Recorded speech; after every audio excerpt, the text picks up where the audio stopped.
Travels by Broomstick comes to you from South Wales, the land of the dragon. Oh, and sheep. We got lots of sheep. Welcome to all you good people out there in podcast land. So, let's get the broomstick out the garage, and off we go.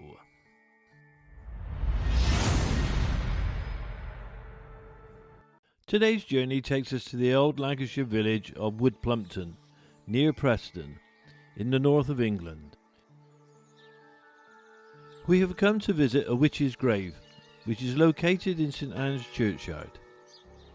St Anne's Church is a beautiful Grade 2 listed building. Its history can be traced back to the 11th century. It was once a chapelry of St Michael's on Wear. Outside the church are old stocks, which were once used as a form of corporal punishment and public humiliation. By holding the offender's feet securely in place, they would be recognised as a criminal and usually have to endure rotten vegetables or something much worse being thrown at them by the villagers, their neighbours.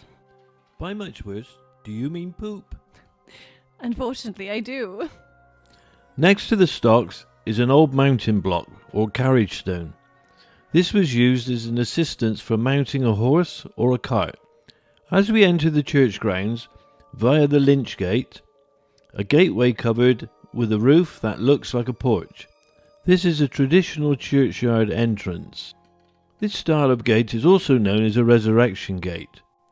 The lynch in lynch gate is an old English word for corpse. The corpse gate was the route that the dead would take when being taken for burial in the churchyard. As we enter the graveyard, I can see on the church a sundial. This is south of the church, and the dial sits on an octagonal stone shaft and is dated 1657. This sundial is also Grade 2 listed and is a beautiful and unique feature. We can see that amid the many headstones in the churchyard, there is a large boulder that is 3 foot by 2 foot, partially embedded into the ground. This boulder is the reason that we've come here today, as this is the burial ground of the Witch of Woodplumpton. The small sign in front of the boulder reads, "The Witch's Grave." Beneath this stone lies the remains of Meg Shelton, alleged Witch of Woodplumpton, buried in 1705. Meg Shelton's real name is recorded by St Anne's Church as Marjorie Hilton. It is unclear where she had lived, but many tales say that she lived in a little cottage in the nearby Catforth, which is less than an hour's walk from Woodplumpton. She lived during the turbulent times when talk of witchcraft was still very prominent, when there was a lot of distrust in the community. Almost a century after the Pendle witch trials of 1612, belief in witches and witchcraft could still be found. There are many stories of this mischievous individual, but the most bizarre of them all is that she kept rising from her grave.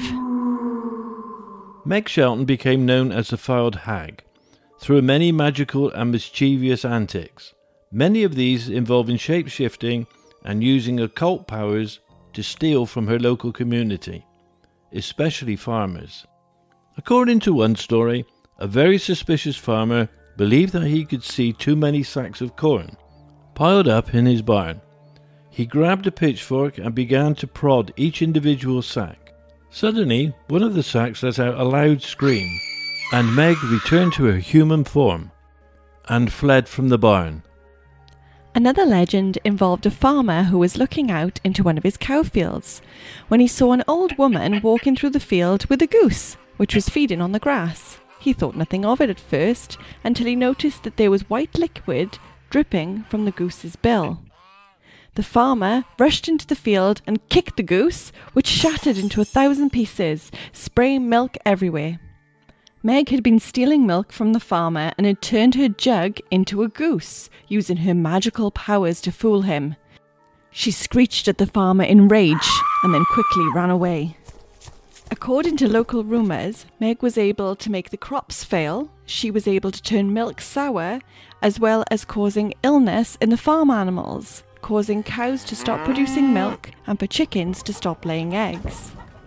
Another story tells of a farmer who let his big black dog chase a hare that was in one of his fields. A rapid chase broke out, and the large dog inched closer and closer until the hare headed straight for Meg's cottage, and just managed to escape through the front door. But not before the dog was able to nip one of the hare's hind legs. It was noticed that from this day on, Meg walked with a pronounced limp. On May 2nd, 1705, Meg's body was found. She had sadly been killed in an accident. She was crushed between a barrel and the wall of her cottage.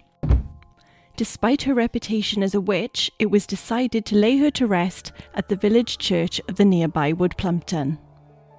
But she didn't remain buried.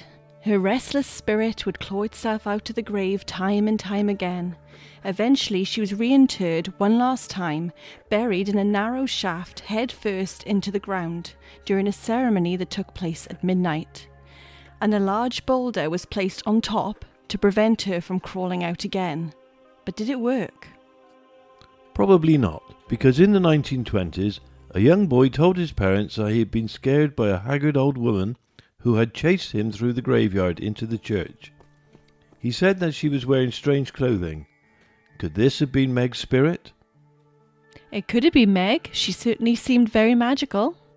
There are also stories that say that if you walk around the boulder 3 times and shout, "I don't believe in witches," Meg's bony hand will burst from the ground beneath, dragging you into the grave with her, and into the depths of hell.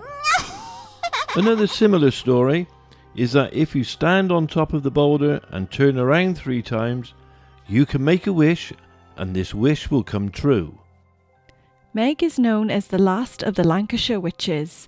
Her grave still attracts a lot of attention today, with many people just like us who seek out her resting place and to lay offerings of flowers. As I stand at the boulder now, I can see that somebody has left a lovely wreath, some roses, and even a pumpkin.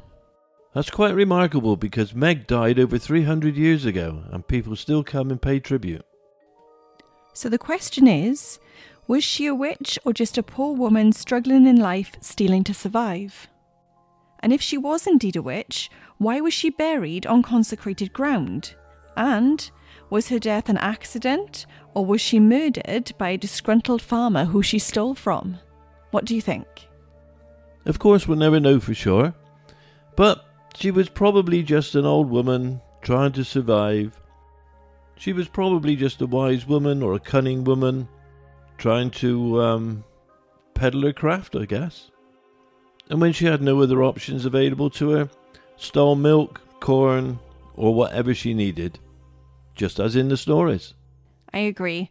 Women at this time who were unmarried or widowed may have had no other choice but to support themselves by their reputations as healers using herbs and magic. And that's probably where the witchy part came in with her, because obviously people saw her as being different and therefore she was an outcast. Yeah, that sounds logical. So do you think her death was an accident?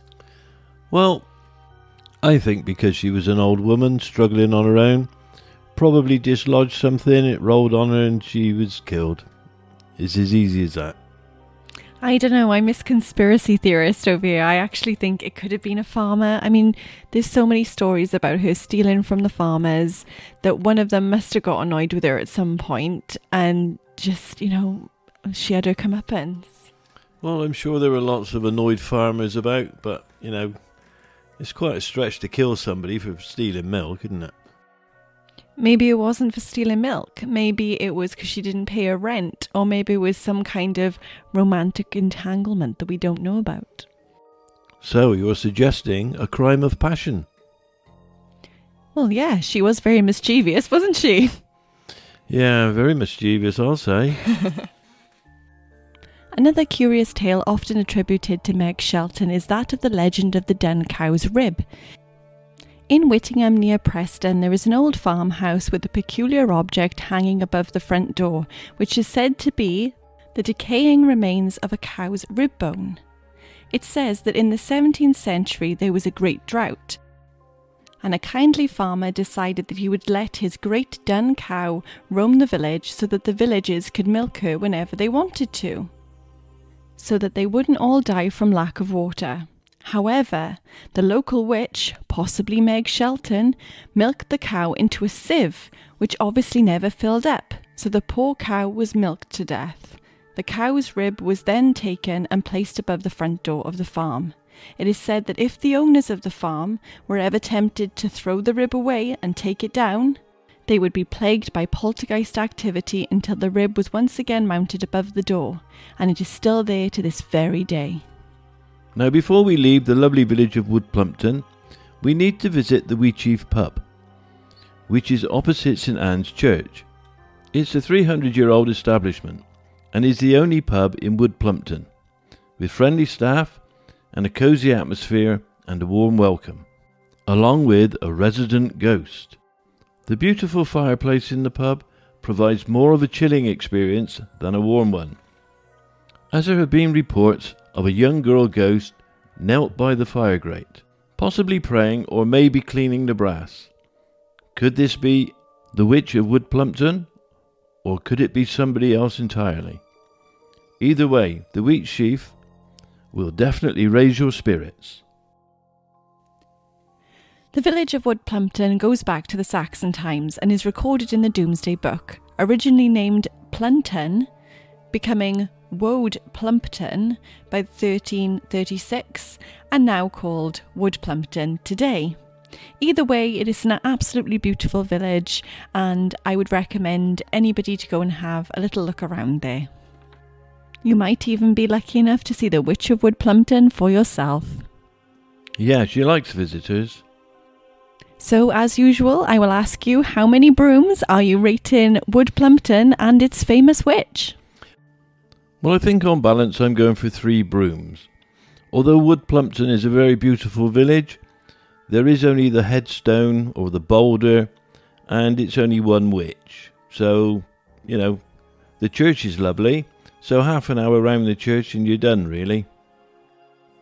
And lastly, what is your favourite story about Meg Shelton? Is it her being poked by the corn rake? Is it her taking her goose for a walk and the goose being smashed to pieces? Is it her turning into a hare and being chased by a dog? Or is it the dun cow? Definitely the goose. I can visualise the goose waddling across the field with Meg and being chased by the farmer.